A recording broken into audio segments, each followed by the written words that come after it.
Good morning friends, welcome back to my channel, welcome to new blog. আশা করছি তোমরা খুব ভালো আছো আর আমিও খুব ভালো আছি। তো আজকে হচ্ছে বৃহস্পতিবার আর এখন বাজে ঘড়িতে প্রায় 11টার কাছাকাছি। তো এখন আমি ব্রেকফাস্ট করছি। আজকে বাজার করতে গেছিলাম, মানে একটু মাছটা আনতে গেছিলাম, তো ওই জন্য আজকে একটু লেট হয়ে গেছে ব্রেকফাস্টটা করতে। আচ্ছা, তো দিদি আজকে ডিমের টোস্ট করেছে, এক পাউরুটি দিয়ে টোস্ট করেছে, আমার ভীষণ ভালো লাগে। তো এখন চলো খাওয়া দাওয়াটা করা যাক, কারণ অলরেডি অনেকটা লেট হয়ে গেছে। তারপর আবার লাঞ্চ করতে হবে, মানে লাঞ্চে রান্নাবান্না করতে হবে। তো চলো ভিডিওটা দেখতে থাকো আর সঙ্গে থাকো। আর ভিডিওটা হতে চলেছে আজকে খুব মজাদার। আই হোপ তোমাদের আজকে ভিডিওটা ভালো লাগবে। তো সঙ্গে থাকো, সারাটা দিন কীভাবে কাটাই দেখতে থাকো। এই যে এটা হচ্ছে আজকে আমাদের জল খাবার। কি দারুণ লাগছে না দেখতে, আর খেতেও হেভি লাগবে মনে হচ্ছে। তো চলো, আমি আর লোভ সামলাতে পারছি না, খাবার সামনে রেখে রিভিউ দিতে দিতে জল পড়ে যাচ্ছে আমার জিভ দিয়ে। তো চলো তাড়াতাড়ি করে খাওয়া দাওয়াটা করে নিই। এখানে আজকে এই 3 রকম মাছ নিয়ে এসেছিলাম। তো অল্প অল্প করে এনেছি, যেহেতু আমাদের লোক সংখ্যা খুবই কম। তো এই মাছগুলো এখন ওরা তো একসাথে করে দেয়, আলাদা আলাদা করে রাখি। দেন আজকে কি মাছ করব দেখা যাক। লোটে মাছ খেতে আমি ভীষণ ভালোবাসি, আর লোটে মাছগুলো খুব বড় বড় সাইজের দিয়েছিল। তো আর নিয়ে এসেছিলাম হচ্ছে তোমার তেলাপিয়া মাছ একটাই নিয়ে এসেছি। আজকে এই দুটো ভাবছি করব, আর এইগুলো রেখে দেবো। এটা হচ্ছে জ্যান্ত রুই মাছ। আজকে রুই মাছগুলো পরে করব, মানে কালকে করব। এটা নুন হলুদ দিয়ে ফ্রিজে রেখে দেব। আর এটা আজকে করব। আজকে লোটে মাছ করব আর তেলাপিয়া মাছ করব। তো কিভাবে দুটো মাছ করি একটু ক্লিপ শেয়ার করব তোমাদের সাথে। তো চলো এখন মাছগুলো ধুয়ে নিই ভালো করে। আগে মাছগুলো এখন ভালো করে ধুয়ে নিই। দু হাতে করতে হবে, ক্যামেরা ধরে রয়েছি, করতে পারছি না। তো চলো মাছগুলো ধুয়ে নিয়ে তারপর কথা হবে।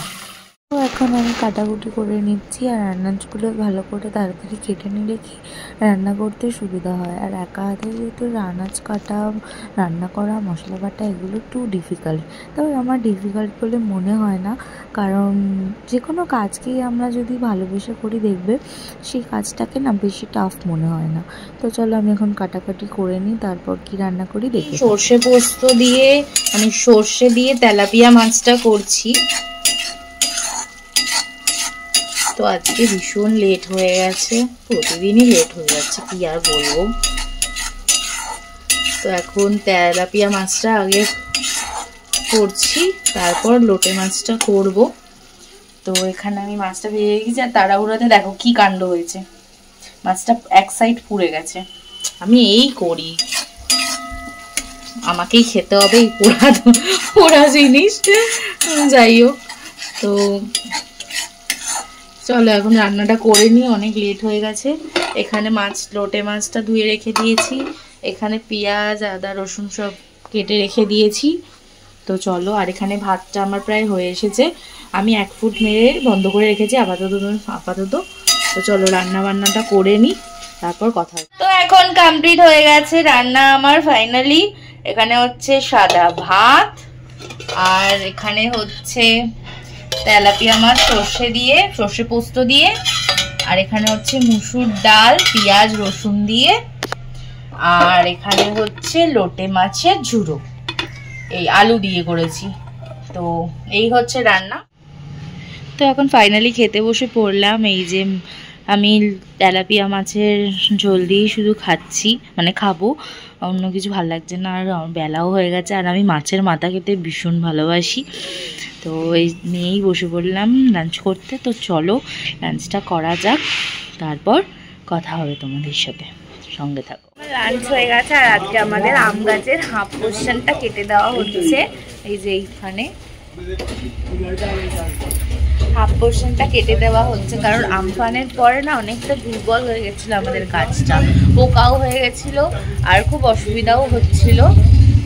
তো যেটা বলছিলাম তোমাদেরকে, আম গাছটা আমার হাফ পোর্শন কেটে দেওয়া হচ্ছে, আর এটা হচ্ছে আমাদের বাড়ির একদম পেছনের ব্যাক পোর্শনটা। তো ভয়ঙ্কর অবস্থা হয়ে গেছিলো গাছটার, মানে অ্যাক্সিডেন্ট হতেও পারে বা পারতো, ওই জন্য আগে থেকেই আমরা বিপদমুক্ত হওয়ার জন্য রেডি হয়ে গেছি। এখন যাবো পড়াতে।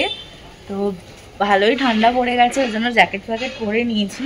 আর গাড়িটা আজকে একটু ওই বললাম না যে আম গাছ কাটা হচ্ছিলো, তো ওই জন্য আজকে গাড়িটা বাইরেই রাখতে হয়েছিল। হ্যাঁ, চাবি নিয়েছি। এই যে এখন স্কুটি চালিয়ে যাবো মুন করে। তো ভালোই ঠান্ডা, তো গাড়ি চালাতে চালাতে তোমাদের সাথে কথা বলতে পারবো না। আমি ভাবছি কিছুদিন পরে আমি স্ট্যান্ড লাগাবো, ওটা আমাকে সেট করতে হবে স্ট্যান্ডটাও, কারণ দরকার খুব, অন্য নেভিগেশন এগুলো দেখার জন্য খুব দরকার, হেল্পফুল হয়। তো চলো যাই, তারপরে বাড়ি এসে আবার কথা হবে।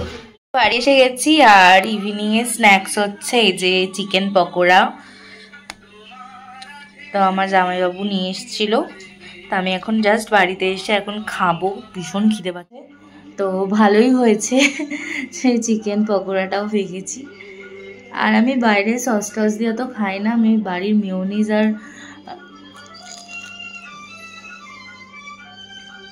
ভীষণ ভালো, খুব ভালো। তো চলো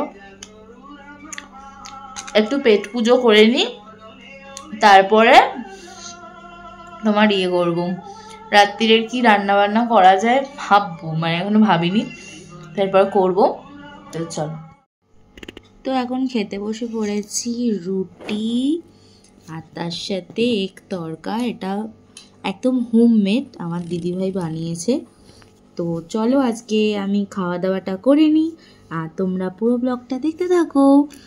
আর আই হোপ তোমাদের আজকে ব্লগটা ভালো লাগলো। ভালো লাগলে like comment share and subscribe করে দিও। পাশে থাকা বেল আইকনে ক্লিক করতে ভুলবে না। নতুন ব্লগে আবার তোমাদের সাথে দেখা হচ্ছে। Tata, bye, good night, take care and see you then next video.